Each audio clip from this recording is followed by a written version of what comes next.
நாகூரில் உள்ள பழமையான ஷாகுல் ஹமீத் பாதுஷா நாயகம் தர்காவில் 458ஆம் ஆண்டு கந்தூரி விழா கொடியேற்றத்துடன் துவங்கியது.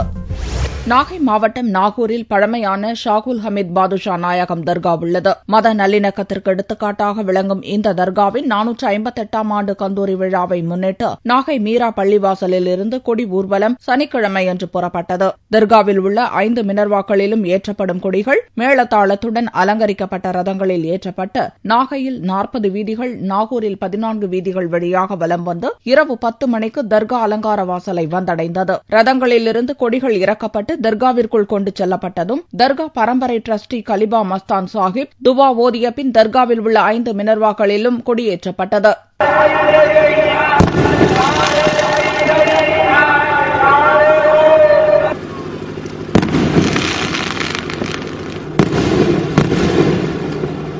இதையடுத்து தர்காவில் நடந்த சிறப்பு தொழுகையில் நாட்டின் பல்வேறு பகுதிகளிலிருந்தும் வந்திருந்த திரளான பக்தர்கள் கலந்து கொண்டனர். கந்தூரி விழாவின் முக்கிய நிகழ்வான சந்தனக்கூடு ஊர்வலம் வரும் 30ஆம் தேதியும் 31ஆம் தேதி அதிகாலை சந்தனம் பூசும் வைபவமும் நடக்கிறது. தொடக்க விழாவிற்கான ஏற்பாடுகளை தர்கா மேனேஜிங் டிரஸ்டி ஷேக் ஹசன் சாஹிப் மற்றும் போர்ட் ஆஃப் டிரஸ்டிகள் செய்திருந்தனர்.